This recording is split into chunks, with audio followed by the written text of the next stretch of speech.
দেশে ৬১টি বাণিজ্যিক ব্যাংক তাদের কার্যক্রম পরিচালনা করছে ১ লাখের অধিক শাখা উপশাখার মাধ্যমে, যেখানে প্রয়োজন হচ্ছে লাখ লাখ জনবল ও বড় বড় স্থাপনা। এসব ব্যাংকে লেনদেনে যেমন সময় লাগছে, তেমনি রয়েছে অন্যান্য জটিলতাও। ব্যাংকিং ব্যবস্থা সহজ করতে সরকার এবার লাইসেন্স দিচ্ছে ডিজিটাল ব্যাংকের। কেন্দ্রীয় ব্যাংকের তথ্য অনুযায়ী এখন পর্যন্ত আবেদন করেছে ১২টি প্রতিষ্ঠান। যাচাই বাছাইয়ের পর শিগগিরই কয়েকটির অনুমোদন দেবে বাংলাদেশ ব্যাংক। এসব ব্যাংক হবে সম্পূর্ণ প্রযুক্তি নির্ভর। প্রধান কার্যালয় ছাড়া থাকবে না কোনো শাখা। লেনদেন হবে মোবাইল অ্যাপ ভিত্তিক। এসব ব্যাংকে ঋণ দেওয়ার ক্ষেত্রে অগ্রাধিকার দিতে হবে ক্ষুদ্র উদ্যোক্তাদের, বলছে কেন্দ্রীয় ব্যাংক। অ্যাপস ভিত্তিক সেবার সুবিধা হলো যে আপনাকে অবশ্যই চেক পেক কিছুই লাগবে না, অনলাইনে পেমেন্ট করতে পারবেন। আর এখানে টার্গেট গ্রুপ কোনো কর্পোরেট গ্রুপকে টার্গেট করা হবে না। এখানে মূলত সিএমএসএমই খাতের গ্রাহকগুলিরই তাদের টার্গেট হিসাবে থাকবে।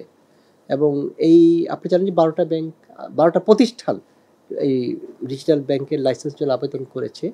এখন তাদের এই আবেদনগুলো টেকনিক্যালি ইভ্যালুয়েশন করা হবে, তারপর বিজনেস আসপেক্ট ইভ্যালুয়েশন করা হবে, এবং উভয় ক্ষেত্রে কিন্তু বিশেষজ্ঞদের মাধ্যমে করা হবে।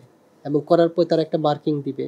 এই মার্কগুলি যোগ হওয়ার পরে সেখানে একটা উত্তীর্ণ মার্কও নির্ধারণ করা থাকবে আগে থেকেই। সেই উত্তীর্ণ মার্ক যারা উত্তীর্ণ হবে তাদের একটা তালিকা, প্রাপ্ত নম্বরের তালিকা করা হবে। গভর্নর মহোদয় ওখান থেকে সিদ্ধান্ত নেবেন যে উপরে কয়টি প্রতিষ্ঠানকে তারা লাইসেন্স দিবেন। একদিকে নগদবিহীন বা ক্যাশলেস লেনদেন, অপরদিকে উন্নত প্রযুক্তির মাধ্যমে সেবা দিতে হবে ডিজিটাল ব্যাংকগুলোকে। ফলে এসব ব্যাংককে নিশ্চিত করতে হবে সাইবার নিরাপত্তা। পাশাপাশি গ্রাহকদের সাইবার সচেতনতাও জরুরি বলে মনে করেন এই বিশ্লেষক। ডিজিটাল ব্যাংক যেগুলো আসতেছে সেগুলো যেহেতু হাইলি টেকনিক্যাল ব্যাংক হবে, তার রিস্ক কিন্তু আমাদের এখনকার যে অনলাইন ব্যাংকগুলো আছে তার সাথে একটু বেশি হবে।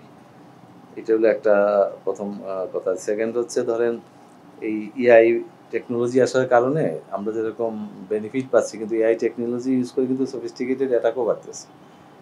আর এই ব্যাংক যেহেতু হিউম্যান ইন্টারাকশন থাকবে না, ওখানে বলাই আছে যে মেশিন লার্নিং, এআই দিয়ে পরিচালিত হবে, অ্যাপস দ্বারা পরিচালিত হবে, ক্যাশলেস ট্রানজ্যাকশন বেশি করবে। সুতরাং ওটার রিস্ক আমাদের বর্তমান প্রচলিত ব্যাংকের চেয়ে অনেক বেশি হবে, এবং সেই পরিমাণ মেজারমেন্ট নিয়েই কিন্তু ওইটা মাথায় রেখে কিন্তু আমাদের এগোতে হবে, যাতে আমাদের এই রিস্কটা এত হাই না হয়। প্রচলিত ব্যাংকগুলোর মূলধন ৫০০ কোটি টাকা হলেও ডিজিটাল ব্যাংকের জন্য এটি ৩০০ কোটি টাকা নির্ধারণ করেছে বাংলাদেশ ব্যাংক। এক্ষেত্রে একজন উদ্যোক্তাকে দিতে হবে ন্যূনতম ৫০ লাখ টাকা। Walid Sakib, Star News, Dhaka.